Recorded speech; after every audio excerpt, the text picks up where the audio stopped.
Cinema शौकीन से आपका स्वागत करता है। आज हम बात करने वाले हैं जॉन विक सीरीज के दूसरे फिल्म के बारे में। इस सीरीज के पहले फिल्म को हमने ऑलरेडी अपने चैनल पे एक्सप्लेन कर रखा है, जिसका लिंक आपको नीचे डिस्क्रिप्शन में मिल जाएगा। तो इस वीडियो को देखने से पहले आप पहले पार्ट का एक्सप्लेनेशन जरूर देखें, तभी ये वीडियो आपको बेहतर तरीके से समझ में आएगी। अब तक हमने देखा था कि लोसेफ नाम के एक गुंडे ने हेलिना की गिफ्ट यानी डेजी को मार दिया था और जॉन विक ने उसे और उसके पिता को मार के अपना बदला पूरा किया। दूसरे पार्ट की शुरुआत होती है और हम जॉन विक की गाड़ी को देखते हैं, जिसे भी कुछ लोग चुरा करके भाग रहे हैं और जॉन भी उनके पीछे पीछे भाग रहा है, लेकिन जॉन के हाथ उसकी गाड़ी नहीं लगती। ये लोग गाड़ी लेकर के भाग जाते हैं। तभी जॉन उनके गिरोह के एक आदमी को पकड़ लेता है। तभी जॉन को इस आदमी के पास अब्राम तारासो का कार्ड मिलता है और अब्राम तारासो कोई और नहीं बल्कि वीगो का भाई है, जिसका जॉन ने अभी अभी खात्मा किया है। तभी हम अब्राम को देखते हैं और यहाँ पे अब्राम का एक आदमी अब्राम से करता है कि आप भी वही गलती कर रहे हैं जो गलती आपके भाई ने की थी। जॉन विक ऐसा आदमी नहीं है जिससे पंगा लिया जाए या जिससे परेशान किया जाए, क्योंकि वो एक ऐसा शख्स है जिससे कोई भी भिड़ना नहीं चाहता।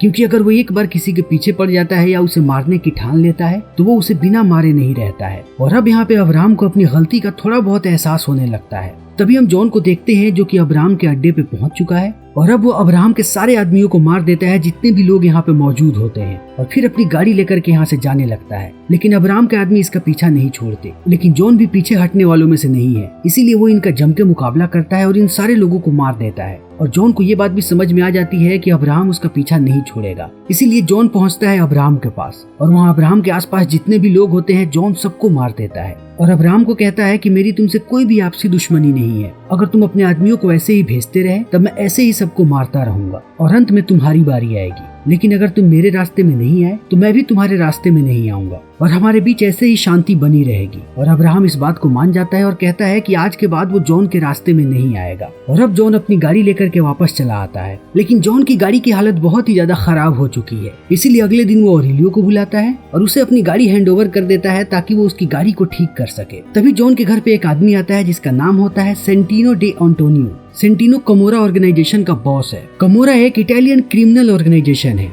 और सेंटिनो जॉन को यहाँ पे एक मिशन देता है और इस मिशन का नाम सुनते ही जॉन मना कर देता है। तभी सेंटिनो कहता है कि तुम मुझे मना नहीं कर सकते, मैं जो बोलूं तुम्हें वो करना पड़ेगा, क्योंकि मेरे पास तुम्हारा मार्कर है। और मार्कर एक ऐसी चीज होती है जिसे देने वाला उस पे अपना खून लगाता है। और कातिलों की दुनिया में इसका मतलब ये है कि अगर तुमने किसी को मार्कर दिया है तब तुम्हें उसका ऑर्डर मानना पड़ेगा, और एक ऑर्डर के बाद ये मार्कर एक्सपायर हो जाता है। लेकिन सेंटिनो के पास जॉन का मार्कर आया कैसे? पिछले पार्ट में वीगो ने कहा था कि जब जॉन रिटायरमेंट के बारे में सोच रहा था ताकि वो हेलेन के साथ अपना घर बसा सके, तब वीगो ने उसे एक असंभव काम दिया था और जॉन ने उस काम को भी पूरा कर दिया था। और उस काम को पूरा करने में सेंटिनो ने उसकी मदद की थी और इस चीज से प्रभावित होने के बाद जॉन ने उसे मार कर दिया था। और अब कातिलों की दुनिया यानी कि अंडरवर्ल्ड का ये नियम है कि अगर आपने मार कर दिया है तो आपको अपनी जबान रखनी पड़ेगी। लेकिन जॉन यहाँ पे सेंटिनो को मना कर देता है और कहता है कि मैं तुम्हारे काम को कभी भी नहीं करूंगा, क्योंकि अब मैंने वो सारे काम छोड़ दिए हैं। और इस बात से सेंटिनो बहुत ही ज्यादा गुस्सा हो जाता है और जल्दी ही वो जॉन को मारने की कोशिश करता है, इसीलिए वो जॉन के पूरे घर को उड़ा देता है। लेकिन इतने बड़े हादसे के बाद भी जॉन जिंदा बच जाता है और पहुंचता है कॉन्टिनेंटल होटल, जहां उसकी मुलाकात होती है विंस्टन से।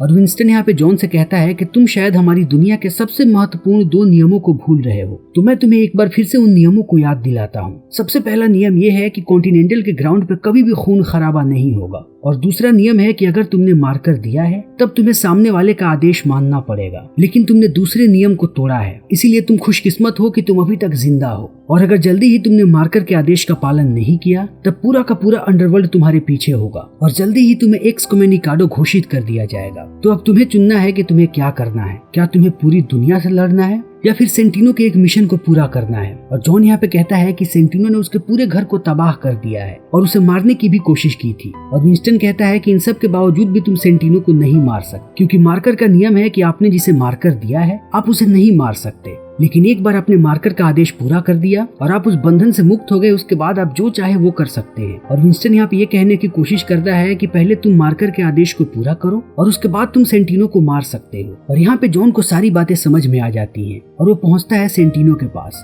और कहता है कि मैं तुम्हारा काम करने को तैयार हूँ, बताओ क्या करना है। तब सेंटिनो कहता है कि तुम्हें मेरी बहन जियाना को मारना है। और इस बात को सुनते ही जॉन आश्चर्यचकित हो जाता है कि सेंटिनो अपनी बहन को क्यों मरवाना चाहता है। तब सेंटिनो बताता है कि जो जगह मेरी होनी चाहिए थी मेरे पिता ने वो जगह जियाना को दे दी। मरते वक्त उन्होंने कहा कि उस हाई टेबल पे मैं नहीं बल्कि जियाना बैठेगी। हाई टेबल एक इंटरनेशनल काउंसिल है जिसमें कुल 12 पद हैं और इसी 12 में से एक पद एंटेनियो फैमिली का है। हाई टेबल पूरी दुनिया में होने वाले क्राइम्स पे नजर रखता है, क्योंकि वहाँ के सारे लोग इनसे जुड़े हुए हैं और हाई टेबल के विरुद्ध कोई भी नहीं जा सकता। अगर अलग शब्दों में कहें तो दुनिया के सबसे बड़े डॉन यही 12 लोग होते हैं। इसीलिए सेंटिनो चाहता है कि जॉन उसकी बहन को मार दे ताकि सेंटिनो को हाई टेबल में एक पद मिल जाए। और सेंटिनो जॉन को बताता है कि अभी उसकी बहन रोम में है और वो जल्दी ही हाई टेबल के लिए शपथ लेने वाली है, लेकिन मैं चाहता हूँ कि तुम उसे शपथ लेने से पहले मारो। और जॉन निकल पड़ता है रोम के लिए और रोम जाने के बाद वो रोम कॉन्टिनेंटल होटल में ठहरता है और वहाँ के भी सारे लोग जॉन को जानते हैं कि जॉन क्या कर सकता है। इसीलिए जॉन का वहाँ पे शानदार स्वागत किया जाता है। लेकिन सेंटिनो ने एरिस नाम की एक कातिल को भेजा है जॉन के पीछे ताकि वो उस पर नजर रख सके। एरिस गूंगी है लेकिन वो अपने काम में बहुत ही शातिर और माहिर है और रोम में जॉन को जरूरत की सारी चीजें दी जाती हैं ताकि वो जियाना का सफाया कर सके।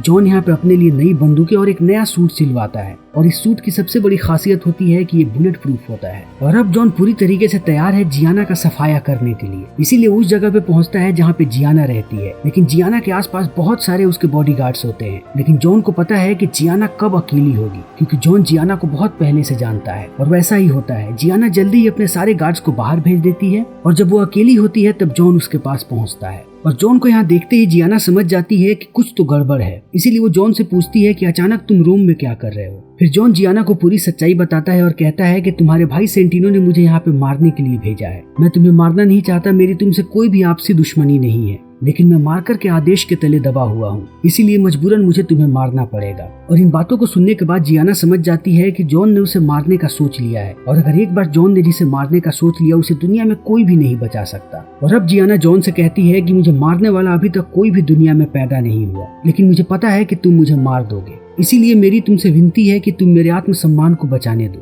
मैं चाहती हूँ कि मैं अपने आप को खुद मारूं। और इतना सुनने के बाद जॉन शांत हो जाता है और जियाना अपने हाथ का नस काटती है और वो धीरे धीरे अपना दम तोड़ देती है। और अब जॉन यहाँ से निकलने लगता है, तभी जॉन के सामने आता है जियाना का सबसे काबिल बॉडीगार्ड और वो थोड़ी देर तक जॉन को देखता है, फिर समझ जाता है कि जॉन ने जरूर कुछ गड़बड़ किया है। और अब यहाँ इन दोनों के बीच लड़ाई शुरू हो जाती है। तभी चारों तरफ ये बात फैल जाती है कि जियाना को मार दिया गया है और यहाँ के सारे लोग जॉन के पीछे पड़ जाते हैं। लेकिन जॉन भी किसी से हार मानने वालों में से नहीं है। जल्दी ही जॉन यहाँ पे लाशें बिछा देता है और वो अपने सामने आने वाले हर एक शख्स के सीधा सर में गोली मारता है। तभी यहाँ हम एरिस को देखते हैं जो कि जॉन पे हमला कर रही है और ये बात बहुत ही आश्चर्यजनक होती है क्योंकि एरिस को सेंटिनो ने भेजा है और सेंटिनो का काम जॉन ने कर दिया जियाना को मार के। फिर भी सेंटिनो के आदमी जॉन के पीछे है, इसका मतलब ये है कि सेंटिनो जॉन को मरवाना चाहता है क्योंकि सेंटिनो को कहीं ना कहीं पता है कि एक बार जॉन यहाँ से रिहा होगा उसके बाद वो सेंटिनो से बदला लेगा क्योंकि सेंटिनो ने उसके घर को जलाया है। इसीलिए सेंटिनो कैसे भी जॉन को मरवाना चाहता है। लेकिन जॉन यहाँ पे सेंटिनो के आदमियों को मारता हुआ बाहर निकल जाता है। लेकिन रोम के अंदर जॉन एक दलदल में फंसा हुआ है, इसीलिए उसका एक के बाद एक नए दुश्मनों से सामना होते रहता है। और एक बार फिर यहाँ पे जॉन का सामना होता है कैसियन से और ये दोनों लड़ते जाते हैं। इनके बीच की लड़ाई खत्म होने का नाम ही नहीं लेती और बहुत देर तक लड़ते लड़ते ये दोनों पहुंचते हैं कॉन्टिनेंटल होटल के अंदर। और वहाँ पे इन्हें याद दिलाया जाता है कि कॉन्टिनेंटल होटल के अंदर किसी किस्म की कोई भी लड़ाई नहीं की जा सकती, ये यहाँ के नियमों के खिलाफ है। और ये दोनों इस बात से वाकिफ हैं, इसीलिए रुक जाते हैं। फिर हमें ये दोनों बात करते हुए नजर आते हैं और जॉन यहाँ पे कैसियन से कहता है कि मेरी कोई भी आपसी दुश्मनी नहीं थी जियाना से,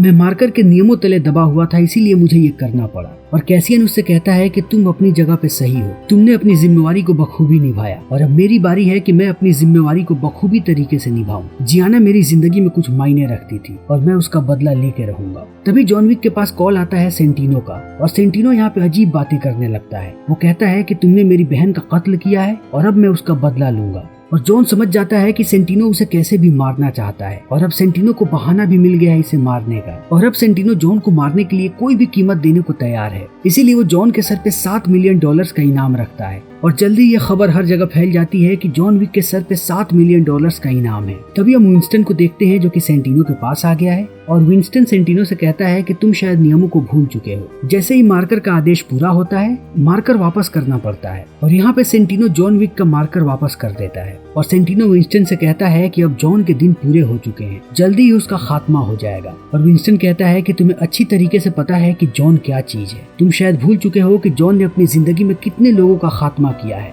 हाल ही में उसने वीगो जैसे गैंगस्टर का कुछ ही दिन में साम्राज्य खत्म कर दिया और तुमने उसके सर पे इनाम रखने के बाद अपने लिए कब्र खुदवा ली है क्योंकि अब तुम्हें कोई भी नहीं बचा सकता। अब तक तुम्हारे पास जॉन विक का मार्कर था, लेकिन अब तुम्हारे पास वो भी नहीं है, इसीलिए अब जॉन की जिंदगी खतरे में नहीं है बल्कि तुम्हारी जिंदगी खतरे में है। और अब तुम अपने दिन गिनने शुरू कर दो क्योंकि जॉन तुम्हारे लिए आ रहा है। जॉन एक बार फिर से इस दुनिया को छोड़ना चाहता था लेकिन तुमने जबरदस्ती उसे इस दुनिया में खींचा है और अब जॉन हर जगह तबाही मचाएगा और उस बर्बादी में सबसे पहली तबाही तुम्हारी होगी। तभी हम जॉन को देखते हैं जो रोम से वापस आ गया है और वो अभी न्यूयॉर्क में है। लेकिन यहाँ आते ही जॉन पे बहुत सारे लोग हमला करने लगते हैं क्योंकि जॉन के सर पे अब एक बहुत ही बड़ा इनाम है और इस इनाम के लिए लोग मौत को गले लगाने के लिए तैयार हैं। लेकिन जॉन भी यहाँ पीछे नहीं हटने वाला। जॉन एक के बाद एक कातिलों को मारता जाता है और यहाँ पे लाशों का ढेर लगा देता है। लेकिन इनसे पीछा छुड़ाते ही एक बार फिर कैसियन इसके पीछे लग जाता है और यहाँ पे इन दोनों के बीच फिर से लड़ाई होने लगती है और इन दोनों की लड़ाई बहुत ही लंबी चलती है। लेकिन अंत में जॉन कैसियन को चाकू मार देता है और उसे अधमरी अवस्था में छोड़ के यहाँ से निकल जाता है और एक भिखारी के पास जाने के बाद उसे एक सोने का सिक्का देता है और कहता है कि मुझे बॉरी किंग से मिलना है और उसे जल्दी ही बॉरी किंग के अड्डे पे लेकर के जाया जाता है जहाँ सबसे पहले जॉन का इलाज होता है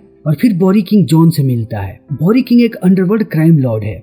बॉरी और जॉन की दोस्ती बहुत ही पुरानी है। जॉन ने एक बार बॉरी की जान बख्शी थी और यहाँ पे जॉन बॉरी को कहता है कि तुम्हें पता है कि सेंटिनो के पास अब हाई टेबल है और अब वो जो चाहे वो कर सकता है। अब तक पूरे न्यूयॉर्क पे तुम्हारा दबदबा था लेकिन अब शायद सेंटिनो का हो और वक्त आने पे सेंटिनो तुम्हें भी मारने से नहीं चूकेगा। इसीलिए अगर अभी कोई सबसे ज्यादा खतरे में है तो वो तुम हो और तुम्हारे साथ साथ पूरा हाई टेबल खतरे में है। लेकिन अगर तुम चाहो तो सेंटिनो को मार सकते हो। लेकिन तुम जैसे ही सेंटिनो को मारोगे पूरा हाई टेबल तुम्हारे पीछे लग जाएगा और वो जल्दी ही तुम्हारा खात्मा कर देंगे। लेकिन अगर मैं सेंटिनो को मारता हूँ तब तुम्हारे पीछे कोई भी नहीं आएगा और न्यूयॉर्क पे तुम्हारा दबदबा ऐसे ही बना रहेगा। फिर इन सारी बातों को सुनने के बाद बॉरी जॉन से कहता है कि आखिर तुम्हें क्या चाहिए इस काम को पूरा करने के लिए और जॉन कहता है कि मुझे बस तुम्हारी मदद चाहिए, मुझे सेंटिनो तक पहुँचाओ, बाकी सारा काम मैं कर लूंगा। फिर बॉरी जॉन को एक बंदूक देता है और उसे बस 7 गोलियां देता है और जॉन को एक आर्ट म्यूजियम का एड्रेस देता है और कहता है कि सेंटिनो तुम्हें यहीं पे मिलेगा। फिर जॉन उस जगह पे पहुंचता है और तबाही मचाना शुरू करता है। वो सेंटिनो के पीछे लग जाता है और अपने और सेंटिनो के बीच आने वाले सारे लोगों को मौत के घाट उतार देता है।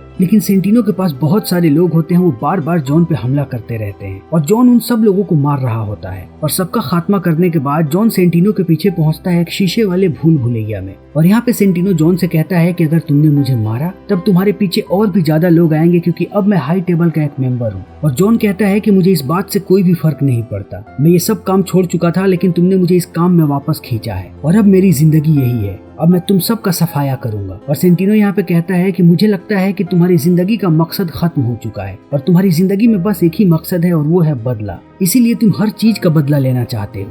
और इन दोनों की बातें चली रही होती है तभी वहाँ पे एरिस आ जाती है और वो जॉन पे हमला कर देती है और इस चीज का फायदा उठा करके सेंटिनो यहाँ से भाग जाता है। लेकिन अब जॉन के सर पे खून सवार है, अब उसे कोई भी नहीं रोक सकता। एरिस उसके सामने बहुत कड़ी मशक्कत करती है लेकिन जल्दी ही वो एरिस को मार देता है। तभी हम सेंटिनो को देखते हैं जो कि कॉन्टिनेंटल पहुंच चुका है और अब वो विंस्टन को लालच दे रहा है कि विंस्टन कैसे भी जॉन को मार दे। लेकिन विंस्टन कहता है कि मैं ऐसा बिल्कुल भी नहीं कर सकता, जॉन ने अब तक सारे नियमों का पालन किया है। तभी वहाँ पे जॉन आ जाता है और जॉन के चेहरे को देखने के बाद विंस्टन समझ जाता है कि जॉन अब सेंटिनो को मारने वाला है, वो भी कॉन्टिनेंटल के अंदर। इसीलिए वो जॉन को समझाना शुरू करता है कि यहाँ पे तुम कुछ भी गलत मत करना। लेकिन जॉन विंस्टन की एक भी नहीं सुनता और वो सेंटिनो को कॉन्टिनेंटल के अंदर ही मार देता है। और इस चीज को देखने के बाद विंस्टन भौचक्का रह जाता है और वो जॉन को कहता है कि तुम्हें पता नहीं कि तुमने अपने लिए कितनी बड़ी मुसीबत खड़ी कर ली है। लेकिन जॉन को अब इन सारी बातों से कोई फर्क नहीं पड़ता। वो कहता है कि मुझे इसे मारना था और मैंने इसे मार दिया। और फिर जॉन पहुंचता है अपने जले हुए घर में और घर में आने के बाद वो थोड़ी चैन की सांस लेता है और अपने जिंदगी के हसीन लम्हों को याद करने लगता है।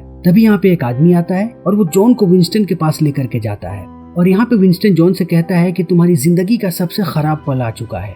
सेंटिनो ने तुम्हारे सर पे $7 मिलियन का इनाम रखा था लेकिन उसके मरते ही कमोरा ऑर्गेनाइजेशन ने तुम्हारे सर पे $14 मिलियन का इनाम रख दिया है और अब पूरी दुनिया के सबसे खतरनाक कातिल तुम्हारे पीछे हैं और अब तुम्हें हर गली हर चौराहे पे एक कातिल का सामना करना पड़ेगा और उसके अलावा तुम्हें जल्दी ही एक्स कम्युनिकाडो घोषित कर दिया जाएगा क्योंकि तुमने कॉन्टिनेंटल के नियमों का उल्लंघन किया है। इसीलिए अब हाई टेबल भी तुम्हारे पीछे होगा। तुम हमेशा से मेरे सबसे पसंदीदा लोगों में से एक रहे हो क्योंकि तुम्हारे जैसा और कोई भी नहीं, लेकिन अब मैं भी तुम्हें नहीं बचा सकता। तुम्हारे पास बस 1 घंटे का समय है यहाँ से निकलने का। 1 घंटे के बाद सारे लोग तुम्हारे पीछे होंगे। और इतना कहने के बाद विंस्टन जॉन को एक मार्कर देता है और अब जॉन के भी गुस्से का सैलाब एकदम आसमान में है। इसीलिए जॉन कहता है कि अब दंगल होगा, मैं हर जगह लाशें बिछा दूंगा और मेरे सामने आने वाले में हर एक शख्स को मौत के घाट उतार दूंगा। और इतना कहने के बाद जॉन यहाँ से निकल जाता है और इसके पास इसका कुत्ता भी होता है और इसके जाते ही विंस्टन कॉल करता है और वो जॉन को एक्स कम्युनिकाडो घोषित करवा देता है। और अब हमें हर जगह कातिल देखने को मिलते हैं और उन सबको संदेश मिल चुका है जॉन को मारने का।